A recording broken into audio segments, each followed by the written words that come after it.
Halo semuanya, semuanya. perkenalkan saya Dwina Satrinia.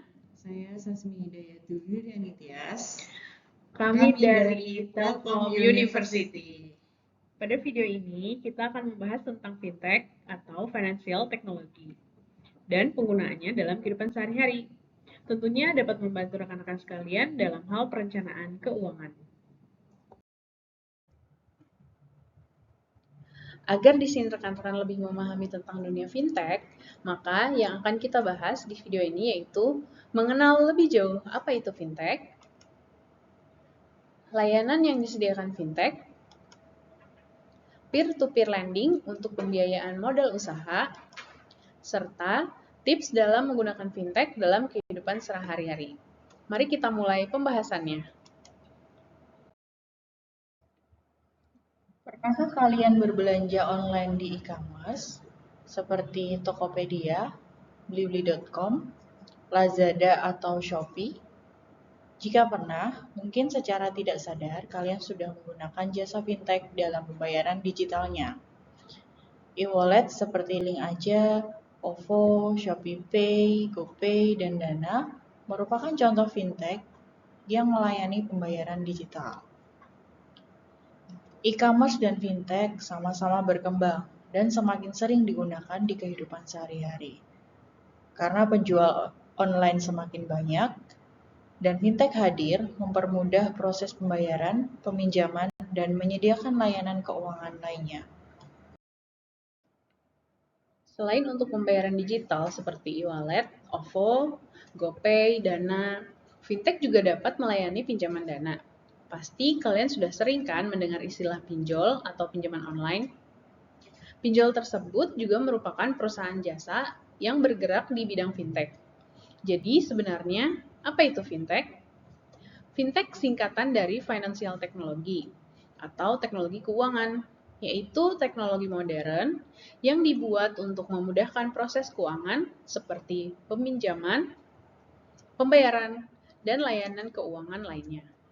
Pada saat kalian menggunakan pembayaran menggunakan e-wallet, peminjaman online, atau investasi online, berarti kalian sudah menggunakan fintech. Karena fintech merupakan teknologi modern yang memudahkan proses keuangan, maka fintech memiliki beberapa layanan. Berikut ini layanan fintech yang umum digunakan di Indonesia. Yang pertama ada pembayaran digital atau digital payment. Digital payment adalah metode pembayaran yang memanfaatkan teknologi digital, jaringan internet, dan sejumlah perangkat untuk mendapatkan benefit kepraktisan, efisiensi, kecepatan, dan kemudahan dalam proses pembayaran. Layanan yang kedua adalah peer-to-peer lending, yaitu layanan keuangan yang memberikan akses pinjaman bagi mereka yang membutuhkan dana dari rekan kepada rekan atau peer-to-peer.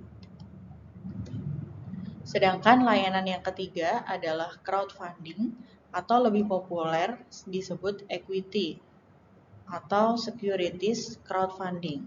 Digunakan untuk memperluas akses pembiayaan usaha mikro, kecil, dan menengah atau UMKM. Dan yang terakhir adalah microfinancing, pendanaan untuk pengusaha kelas menengah. Yang akan kita bahas lebih dalam pada video ini adalah layanan peer-to-peer lending. Layanan fintech yang akan kita bahas lebih dalam yaitu peer-to-peer lending atau sering disebut P2P lending.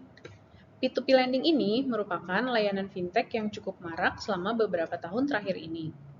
Layanannya berupa pinjaman online. Sebelumnya saya jelaskan dulu ya konsep dari peer-to-peer lending ini.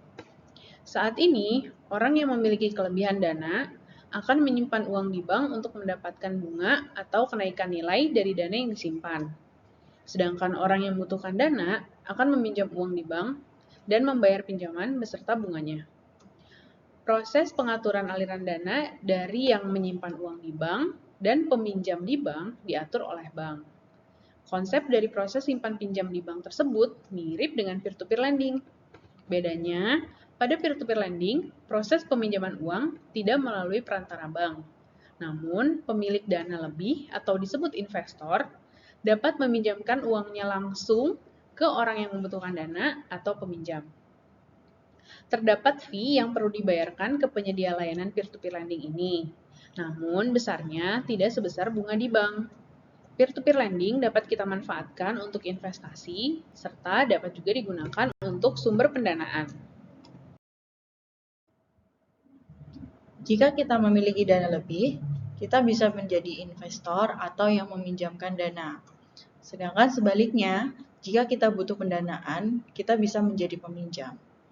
Contoh peer-to-peer lending yang aman dan banyak digunakan di Indonesia ada Investri, Amarta, dan Bus. Kemudian ada juga yang berbasis syariah, yaitu Amanah. Setelah mengetahui konsep dari peer-to-peer lending, saatnya kami jelaskan cara kerja dari peer-to-peer lending. Pertama, baik yang akan menjadi investor atau pemberi pinjaman dan peminjam perlu registrasi keanggotaan secara online melalui platform seperti aplikasi atau website yang disediakan oleh penyedia jasa peer-to-peer lending. Yang kedua, peminjam melakukan pengajuan pinjaman melalui website atau menggunakan aplikasi mobile penyedia layanan peer-to-peer lending. Ketiga, peer-to-peer provider kemudian akan menganalisa peminjam yang akan mengajukan pinjaman mulai dari data diri, jumlah pinjaman, lama waktu pinjaman, sampai ke tujuan pendanaan atau pinjaman. Kemudian, jasa peer-to-peer lending akan menetapkan tingkat resiko peminjaman. Keempat, perusahaan fintech memunculkan informasi tentang profil dan risiko peminjam yang terpilih pada platform. Yang terpilih adalah peminjam yang sudah lolos proses verifikasi dan sudah dianalisa tingkat risikonya. Kelima, dari sisi investor atau pemberi pinjaman, dapat melakukan analisa dan seleksi dari daftar peminjam.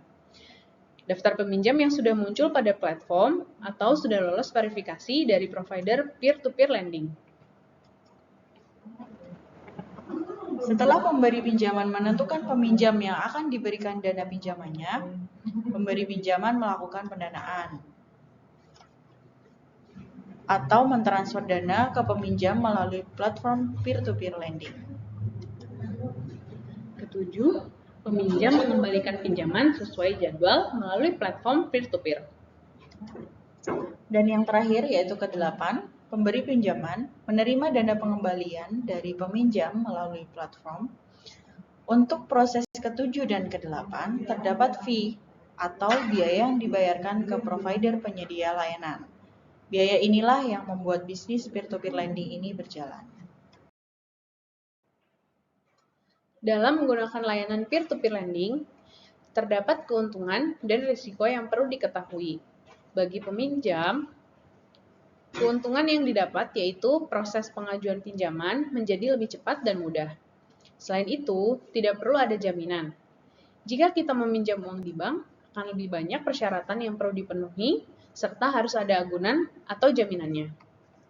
Resiko yang dihadapi bagi peminjam dana yaitu suku bunga pinjaman yang cukup tinggi, dan juga terdapat denda jika peminjam telat membayar sesuai dengan jadwal pembayaran yang telah ditentukan. Bagi pemberi pinjaman atau investor yang akan meminjam dananya, terdapat keuntungan, seperti memperbesar kesempatan untuk mendapatkan keuntungan, di mana kita bisa mendapatkan margin yang lebih tinggi dibandingkan jika dana kita hanya disimpan di bank sebagai tabungan atau deposito. Keuntungan kedua yaitu dapat membantu individu yang membutuhkan pendanaan untuk usahanya atau untuk memenuhi kebutuhan sehari-harinya. Tentunya sebagai investor juga tidak bebas resiko. Resiko yang dihadapi sebagai pemberi pinjaman yaitu dana yang sudah dialokasikan tidak bisa ditarik sembarang waktu. Misalnya, dana yang sudah dialokasikan ke peminjam akan dapat kembali sesuai jadwal pembayaran. Selain itu, terdapat juga resiko peminjam gagal membayar sehingga dana yang sudah dialokasikan bisa saja lenyap.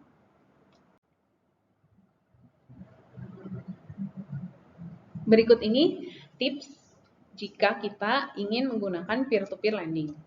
Yang pertama, pilih platform peer-to-peer yang sudah terdaftar di OJK atau Otoritas Jasa Keuangan. Sebagai investor atau pemberi pinjaman, kita bisa memilih peminjam yang mempunyai track record yang baik. Atau bisa juga kita lihat tujuan pinjamannya. Apakah itu utang produktif, konsumtif, atau utang invoice financing. Jika ingin yang resiko rendah, kita bisa memilih peminjam dengan jenis utang produktif atau invoice financing.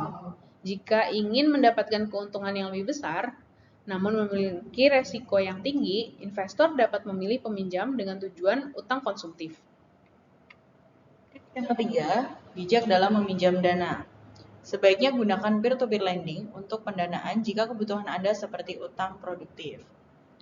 Contohnya, utang untuk modal usaha dalam memperbesar usaha mikro atau kecil. Dan untuk invoice financing.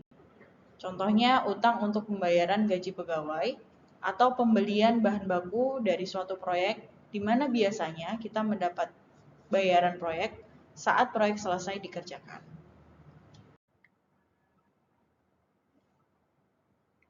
Demikian pembahasan terkait penggunaan fintech dalam kehidupan sehari-hari. Terima kasih telah menonton video ini, semoga bermanfaat.